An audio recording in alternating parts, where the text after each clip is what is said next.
अच्छा, तो मेरे बच्चों, हमने अभी तक क्या पढ़ा? अभी तक हमने ये पढ़ा कि डेटा गवर्नेंस क्या चीज है। अब हम यहां पर बात करने वाले हैं कि की ऑब्जेक्टिव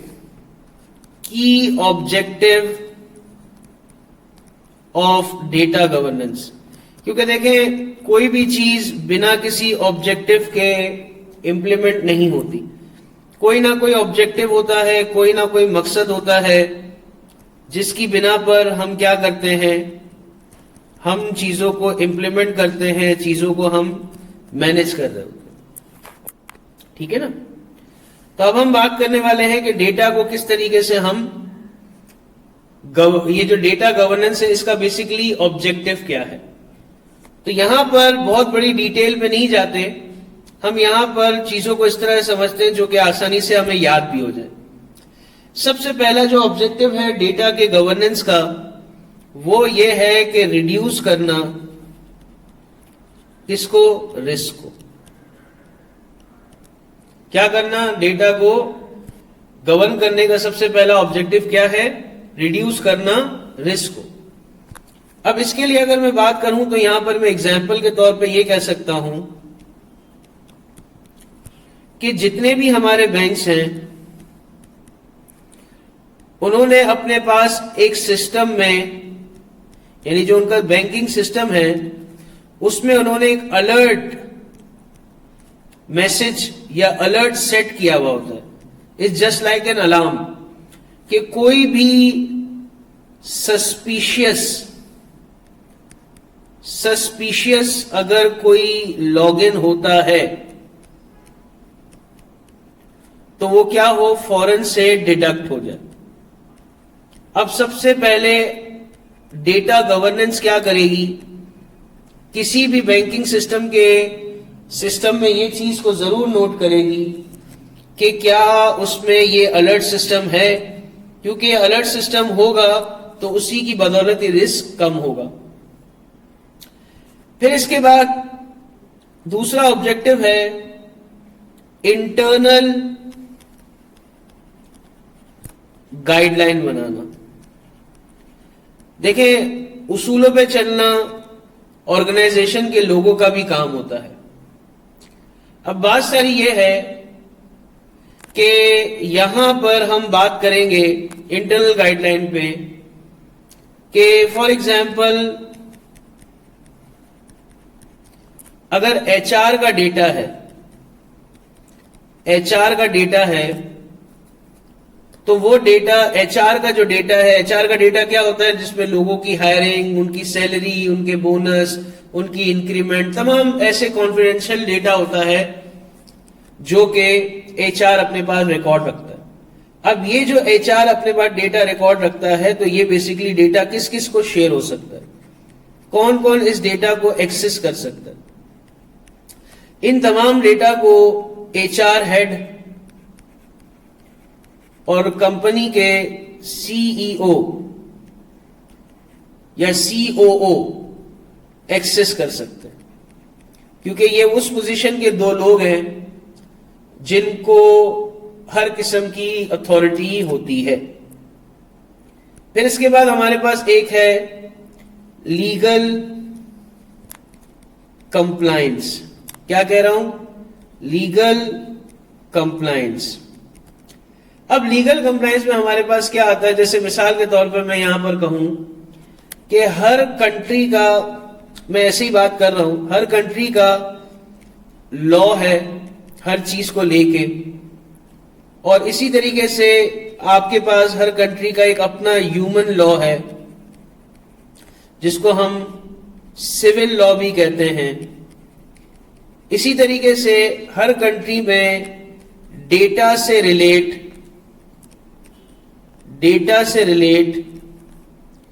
एक लॉ होता है। अब हमारे मुल्क पाकिस्तान में, अब मैं एग्जाम्पल दे रहा हूं, हमारे यहां मुल्क पाकिस्तान में एक इदारा है PECA और एक इदारा है हमारे पास SBP, state bank of Pakistan, ये दो इदारे हैं जो एक फ्रेमवर्क देते हैं। फ्रेमवर्क क्या होती है? गाइडलाइन होती है। किससे रिलेट गाइडलाइन होती है? डेटा से रिलेट गाइडलाइन होती है। उस को कौन प्रोवाइड करता है? PECA और SBP। और इन फ्रेमवर्क पे पाकिस्तान में जितनी भी ऑर्गेनाइजेशन हैं, जिनमें आपके पास फूड पैंडा से लेकर दराज, उबर, करीम, बाइकिया, ये तमाम उसको फॉलो करती हैं। ठीक है। इसी के साथ साथ हमारे पास जो अगला ऑब्जेक्टिव है वो ये है बेटर कम्युनिकेशन। Better communication. अब बेटर कम्युनिकेशन से मुराद यहां पर क्या है? बेटर कम्युनिकेशन से मुराद ये है कि इसको मैं एक पहले जनरल एग्जांपल से बात करता हूं कि मैं अगर, जैसे मैं एज अ टीचर हूं और मेरे पास दो स्टूडेंट्स हैं,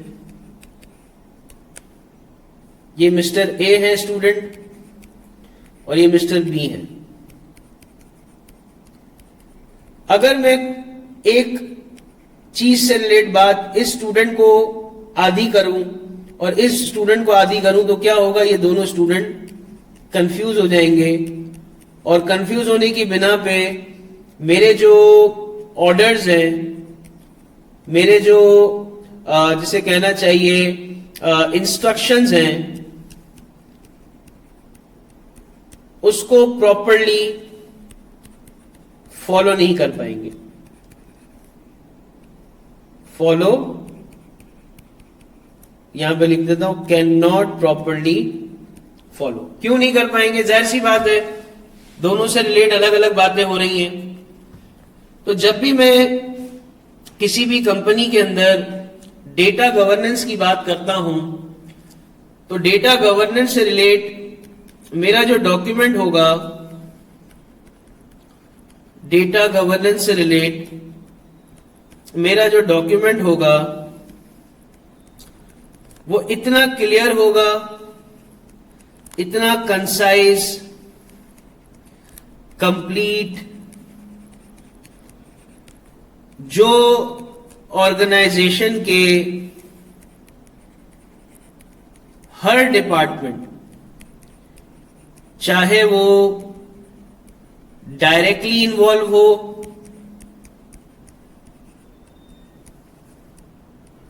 या फिर इनडायरेक्टली, डायरेक्टली इन्वॉल्व हो या फिर इनडायरेक्टली, दोनों को अच्छे तरीके से समझ आएगा। फॉर एग्जाम्पल, फाइनेंस डिपार्टमेंट जब अपने रेवेन्यू को काउंट करते हैं, रेवेन्यू की कैलकुलेशन करते हैं, तो जाहिर सी बात है हर कस्टमर के अकॉर्डिंग रेवेन्यू को कैलकुलेट करने होते हैं based on customer name.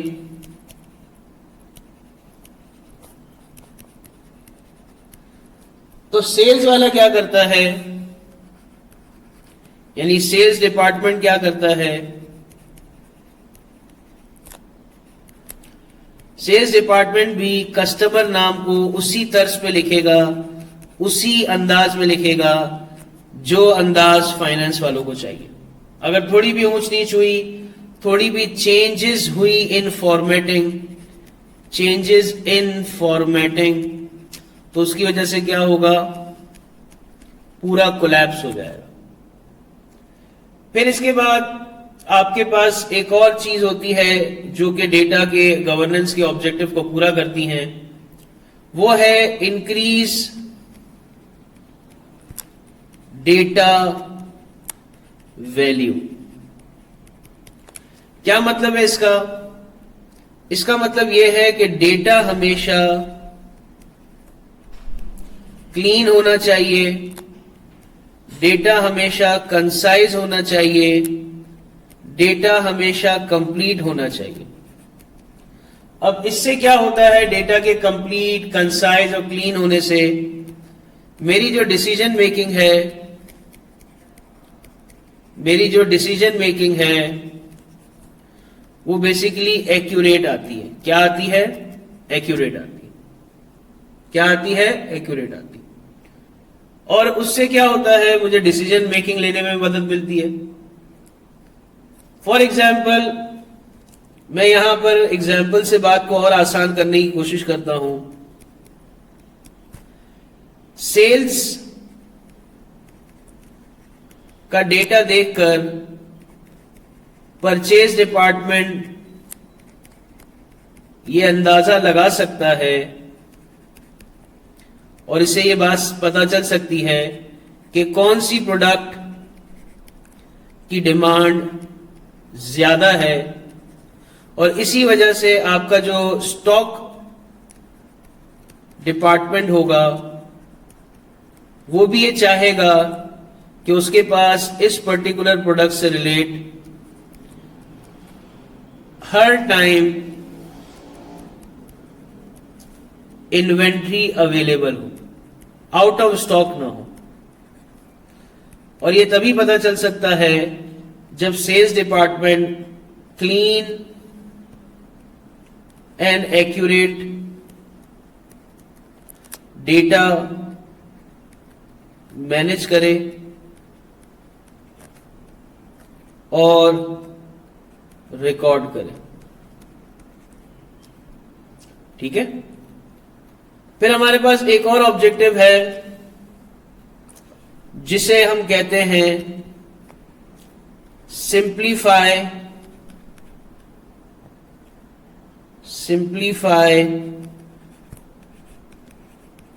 Administration. Simplify administration, इसका क्या मतलब है कि अगर मेरी ऑर्गेनाइजेशन में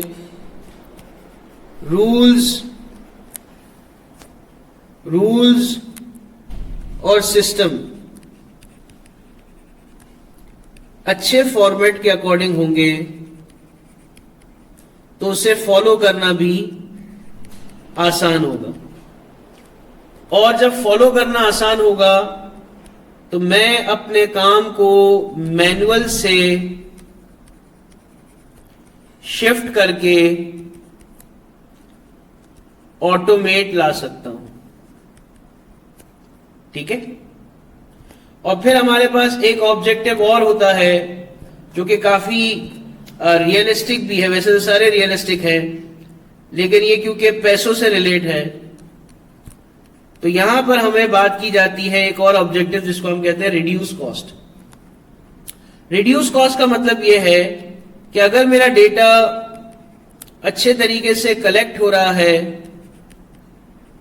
मैनेज हो रहा है, क्लीन हो रहा है, तो मेरे डेटा में जो डुप्लीकेशन है, जो मेरे काम को खराब कर सकती है, मेरे डेटा को खराब कर सकती हैं, तो उसकी वजह से मेरा जो टाइम है वो भी वेस्ट होगा और मेरे डेटा की जो क्वालिटी है वो भी रिड्यूस हो जाएगी। और अल्टीमेटली इन दोनों की वजह से मेरी डिसीजन मेकिंग जो कि बहुत ही एसेंशियल है उस पे भी क्या आएगा, नेगेटिव इंपैक्ट आएगा। ठीक है। और अगर मैं अपने लास्ट ऑब्जेक्टिव की बात आप लोगों के सामने करूं कि डेटा गवर्नेंस का लास्ट ऑब्जेक्ट क्या है, तो मैं यहां कहूंगा इंश्योर करना long term sustainability. Long term sustainability. Long term sustainability का मतलब क्या है, जब मेरा डेटा यानी कि डेटा को कलेक्ट करने का स्टोर करने का, एनालाइज करने का, मैनेज करने का सिस्टम स्ट्रांग होगा तो इवेंचुअली वो डेटा क्या होगा, रिलायबल। और रिलायबल डेटा मेरे जो फ्यूचर फोरकास्ट और डिसीजन मेकिंग है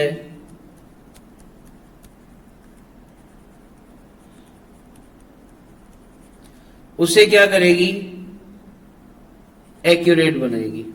एक्यूरेट से मुराद ये नहीं कि 100% सही हो, लेकिन यह है कि कंपनी लॉस में नहीं जाएगी। और इस तमाम डेटा के लिए हमें एक सिक्योर बैकअप भी चाहिए होता है, ताकि कल खुदा ना खास्ता मैं अपने डेटा को किसी भी रीजन की वजह से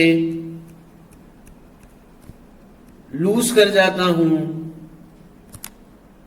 तो मुझे रिट्रीव करने में कोई इशू ना हो। तो मेरे बच्चों, यहां तक हमने क्या पढ़ा? यहां तक हमने बात की ऑब्जेक्टिव ऑफ डेटा गवर्नेंस। आगे बात करने से पहले मैं रिक्वेस्ट करूंगा, काइंडली इसको आप अच्छे तरीके से बुक से भी रीड कर लें। जज़ाकल्लाह।